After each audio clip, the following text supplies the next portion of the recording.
Well, high season is officially over here in Pattaya. We are entering low season, and you can really see it.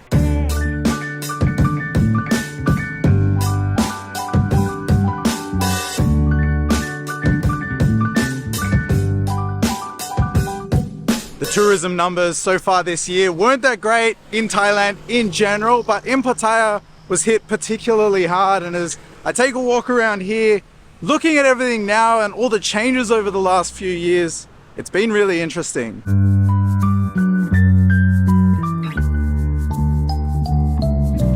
So some quick facts about Thailand tourism in general before we take a walk around Pattaya, and we'll dive deeper into what the tourism's been like here throughout this year in Pattaya in particular. But in 2019, the last year before the pandemic, Thailand got just under 40 million tourists come through here. And this year so far, with the high season just wrapping up, Thailand has only gotten 10 million tourists. But the big change is who's coming here.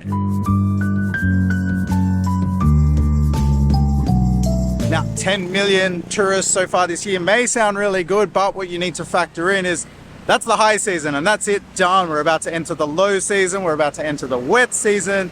And this is when it's really challenging for Thailand and especially Pattaya to stay afloat.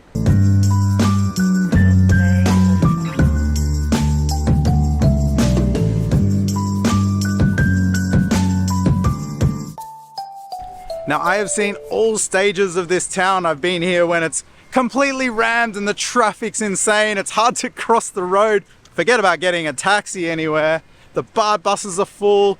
And I've also been here right in the middle of the pandemic when they closed all the restaurants, all the bars. They put in a curfew and completely shut this place down, and it was empty. So then from seeing that to what it grew to what it is now, I really don't know what to make of it. So my plan is to take you for a walk around where the bars and all the nightlife, the entertainment spots are here in Pattaya, and look at all the changes, because there has been a lot of change even just in the last year. But first, I want to talk to you about who is coming to Pattaya, and they're coming in these. So I talked about the tourism numbers for the start of the year being 10 million so far, and that's a good number, but early on it wasn't doing well and the numbers were quite low. So what Thailand has done has made it a lot easier for many countries to visit here, introducing visa-free entry to China and India and a whole bunch of other countries. But that alone has had a huge impact on the numbers of Chinese and Indian tourists coming here to Thailand. Now, as I take a look at the statistics for the top 5 international visitors, number 1 is China, then we have Malaysia, Russia, South Korea, and Indians. Now, Malaysia, I think, is a little bit skewed because I think they count any Malaysians that cross over the border as being tourists, but don't quote me on that. While this is great for all the hotels, the malls, the tour bus companies, these type of travelers typically spend less time in bars and less time enjoying the nightlife and entertainment here, which does have an impact on Pattaya.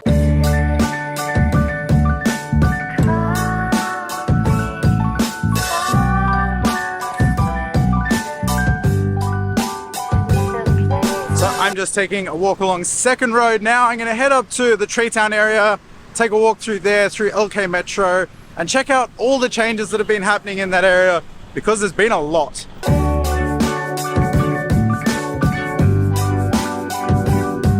Behind me here is a whole new section of bars that just opened up quite recently.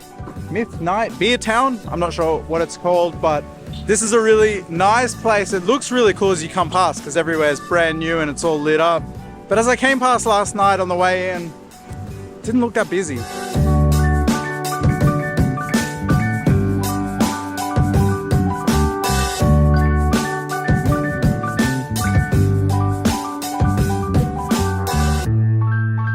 Now, what I noticed here up in the Tree Town area is that while all the same bars are in the same place, a lot of them change names quite frequently, which tells me that they're changing owners. And you can see behind me here is a restaurant which is quite new. It looks really cool. I love this Japanese style buildings. But what this also tells me is that the people are being proactive in that, hey, maybe this isn't going to be just a bar nightlife area permanently. So maybe let's build a restaurant here instead of another bar, because there's more bars than there is people to fill them here.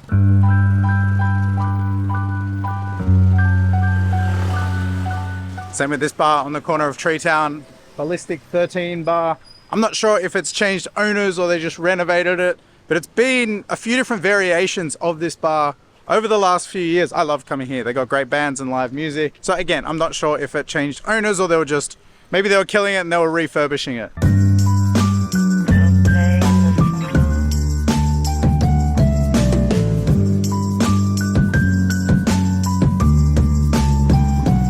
Now, another contributing factor that I think of, and I have no statistics to back this up, this is just my own personal thoughts, and that's that Thailand isn't really the cheap holiday it used to be anymore. I used to come here back, I first came in 2010 and was blown away at how cheap everything is. I just paid 80 baht for this smoothie. I mean, it's good, but it's not that cheap anymore. I still pay 50 baht in Bangkok. Damn, it is good though.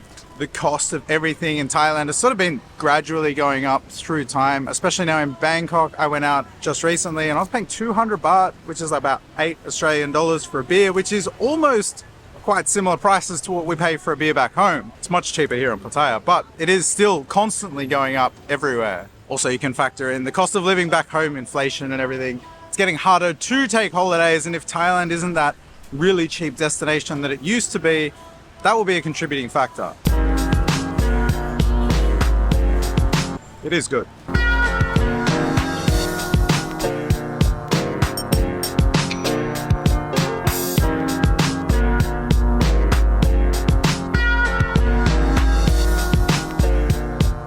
I'm in LK Metro now. There's been a huge turnover of bars, especially in the last year. This big place on the corner is currently for lease, but there's tons. If you look online, there is tons of bars that are for sale and for lease at the moment. I think during the pandemic, a lot of people got excited to come out here and start a business, open up a bar, and the numbers just haven't delivered, and it's been really tough. Add to it, of course, the amount of competition there is here. It's been a real struggle.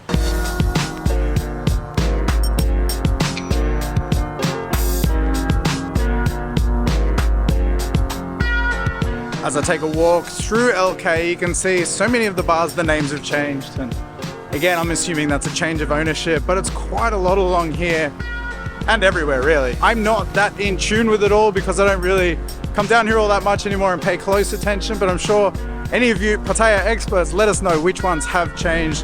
Which ones do you miss?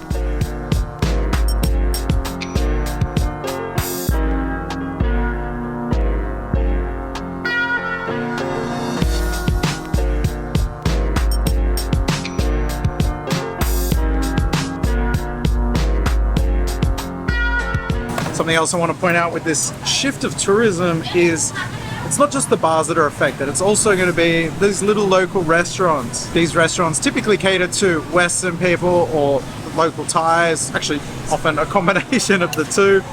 But when you get these big tour groups, they're less likely to visit these places. This place that I'm at now is called Big Brother, Little Brother or Little Brother on Second Road. I got a sweet and sour chicken. It's huge. Thank you.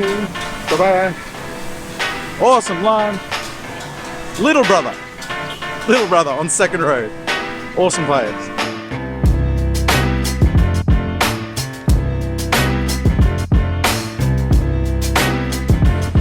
Now, don't be discouraged to come here at this time of year. I personally love this time of year. I love the low season. I mean, selfishly, just purely for my own enjoyment, the quieter the better. We are coming into the wet season now, but I mean, take a look at this.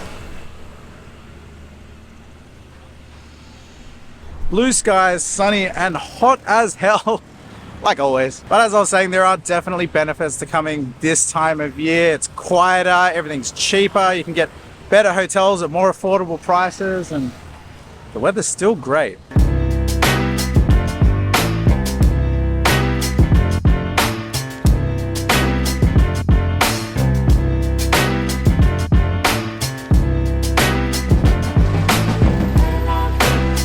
Thank you. Empty bar buses, that's amazing. Just taking a walk up Walking Street now, and what I can see is a lot of places have changed, changed names, changed ownership, but a lot of places are different. There's a lot of places closed and many places for lease.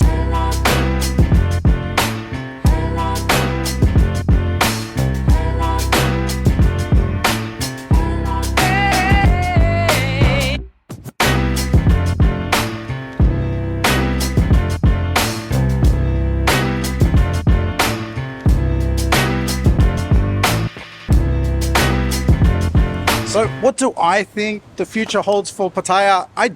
Look, Pattaya is a nightlife place. It's a party town. It's always going to be that way. But I do believe there will be a shift at some point. I don't think it will ever completely die down, but I think there will be more of an emphasis on building new restaurants and a different kind of entertainment. The drinking, the bars, the partying, all that will never go away. Something that's really interesting and that's going to be a culture shift over time is there's less people that drink, especially in the younger generation. London has less bars now than it ever has. Sydney is also another example of a place that has less bars than ever because the younger generation aren't going out and drinking as much. So I think this town will adapt to those needs.